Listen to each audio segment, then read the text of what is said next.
जय शिव, जय गोरक्ष, जय सनातन। हे मालिक, हे परमात्मा, मैं आपको कहीं बाहर क्यों खोजूं, क्यों ढूंढूं, जब आप बसते ही मेरी रूह में हो। कहीं कहीं जाकर तंत्र विद्या वालों से, ज्योतिष से कुछ कुछ पूछते हैं लोग कि मैं क्या करूं, मुझे क्या ठीक रहेगा, क्या नहीं रहेगा। लोगों में बैठकर अक्सर बातें करते हैं लोग, क्या मैं ठीक हूं ना, मैं गलत इंसान तो नहीं। आपसे बेहतर आपको कौन जानता है।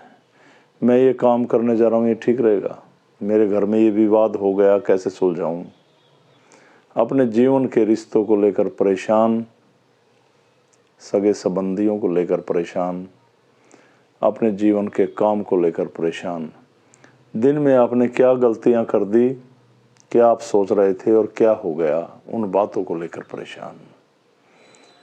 और इसी से हमें मानसिक बीमारियां बनती हैं, हम परेशान होते चले जाते हैं। किससे पूछो? सबसे पहले तो बात यह है कि आप वो कीजिए जिससे आपको आत्म संतुष्टि मिले, आंतरिक संतुष्टि मिले, आंतरिक संतोष मिले। एक खाली बनावटी चेहरे पर मुस्कुराहट रखना, जबरदस्ती लोगों में बैठ के यूं दिखाना कि मैं भी खुश हूं, मैं भी ठीक हूं, अंदर से टूटा हुआ इंसान। अक्सर आज की दुनिया में ऐसे ही हैं ज्यादा लोग। मैंने कहा ना, हे भगवान, हे परमात्मा, मैं आपको कहीं और क्यों खोजूं, जब आप बसते मेरी रूह में हो। जो भी आपको कार्य करने हैं, किसी भी कार्यों को लेकर आप विचलित हैं, किन्हीं रिश्तों को लेकर विचलित हो गए आप,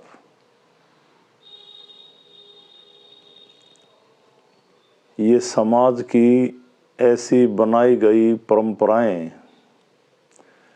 जो हमें सही पथ पर चलने से रोकती हैं, हमारी आत्मा जो हमें कहती है उस कार्य को करने से रोकती हैं। इसका परमात्मा की शरण में कोई रास्ता नहीं।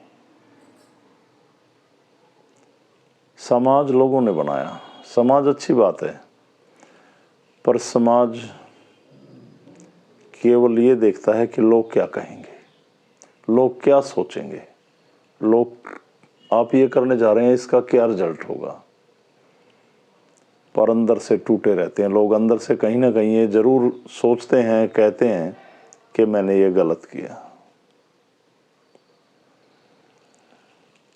तो एकांत में बैठ के मैं बार बार यही समझाता हूँ, जब आप किसी भी कार्य को लेकर परेशान हो जाते हैं, किसी भी दुविधा में पड़ जाते हैं,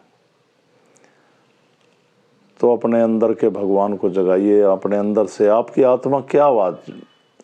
देखिए, हम जो भी काम करते हैं, कुछ भी करते हैं, किसी भी रास्ते पे चलते हैं, तो आत्मा हमें बार बार पुकारती है, आप ये नहीं ये कीजिए, ये नहीं ये कीजिए।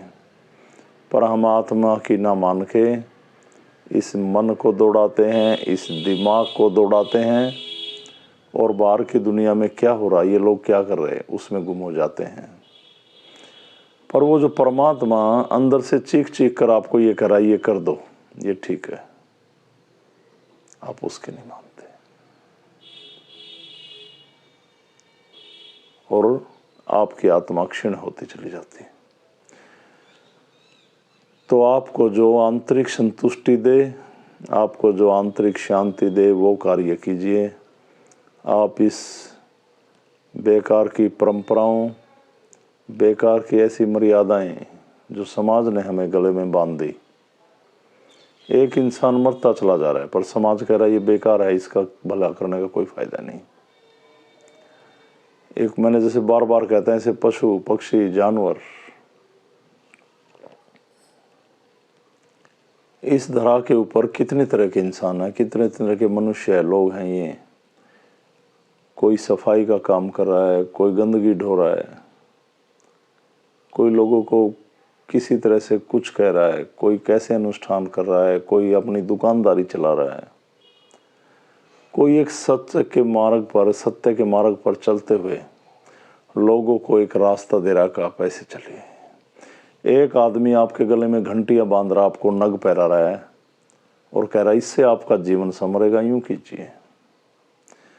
और जबकि आप संतुष्ट नहीं है उन बातों से, पर एक भेड़ चाल, वहां पे भीड़ लगी है, वहां पे नग मिलते हैं पहन लो, वहां पे भीड़ लगी है, वहां पे ताबीज मिलते हैं पहन लो, वहां पे भीड़ लगी है, कैसा अनुष्ठान होता आपका जीवन परिवर्तित हो जाएगा, वो कर लो। पर अंदर आप सब समझते हैं कि ऐसा नहीं है, पर फिर भी आप इस दुनिया की भीड़ में गुम हो गए, एक अपने अंदर बैठे भगवान की नहीं सुनते और बर्बादी के रास्ते पे जा रहे हैं। तो परमात्मा के सत्य के मार्ग पर चलते हुए मैंने परमात्मा की दी गई सिद्धि में लोगों को बहुत समझाने की कोशिश की कि मैं भी आपका भाग्य नहीं बदल सकता, मैं आपको पथ दे रहा हूं, अगर आप इस पे चलेंगे तो जो आप कर्म करते हैं परमात्मा आपको हर घड़ी हर पल देख रहा है।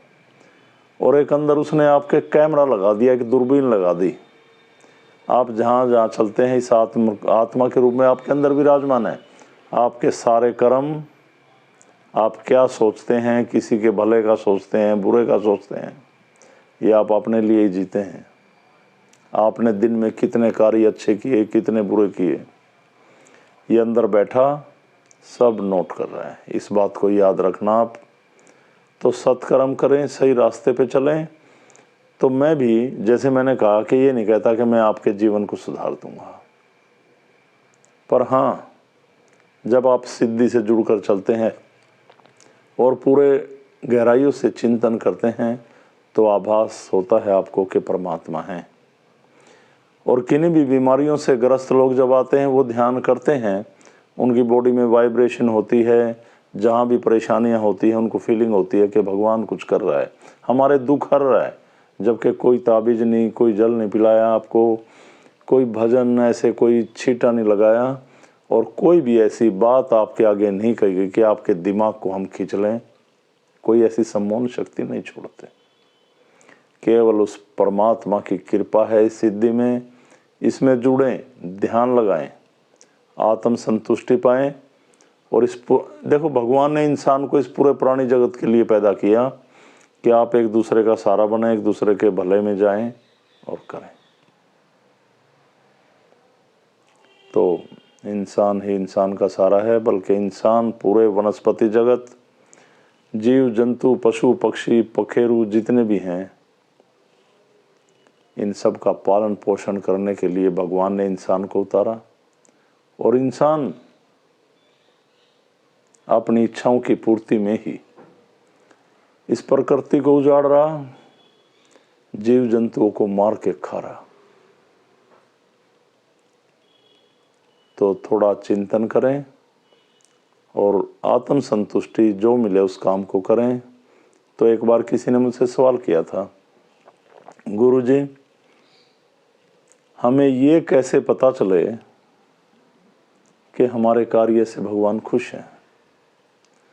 तो मैंने उसको एक ही जवाब दिया था, मैंने पीछे वीडियो भी डाली थी, कि जिस कार्य को करके आपकी आत्मा प्रसन्न हो तो सोचना भगवान भी प्रसन्न हो गए और भगवान ने आपके इस कार्य को नेक कार्य में गिन लिया। तो इस बात का हमेशा ध्यान रखें, आप जब भी कोई कार्य करते हैं अपने मन, दिमाग और समाज और लोगों को ना देखते हुए ये देखें कि आपकी आत्मा प्रसन्न है, आपको आत्म संतुष्टि मिली तो सब ठीक है। और अंत समय परमात्मा के ही द्वार खुलते हैं जब सारे द्वार बंद हो जाते हैं।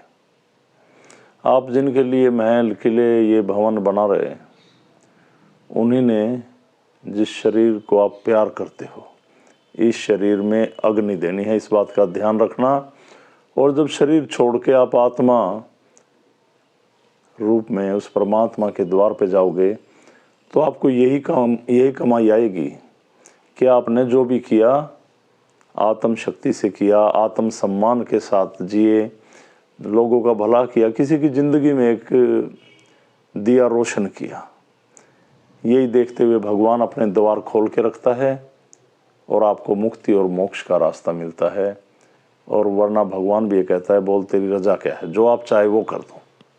इतना प्रसन्न होता है परमात्मा आपकी सही जीवन शैली से, सही कार्य करने से, सही सत्कर्म करने से। तो मुझे आपको इतना ही समझाना था। परमात्मा का ध्यान लगाएं, उसका गुणगान करें, जन कल्याण करें, एक दूसरे का सहारा बने, आत्मसम्मान के साथ जिएं। सभी को मेरी तरफ से ओमलक प्रणाम। जय शिव, जय गोरक्ष, जय सनातन। प्रणाम।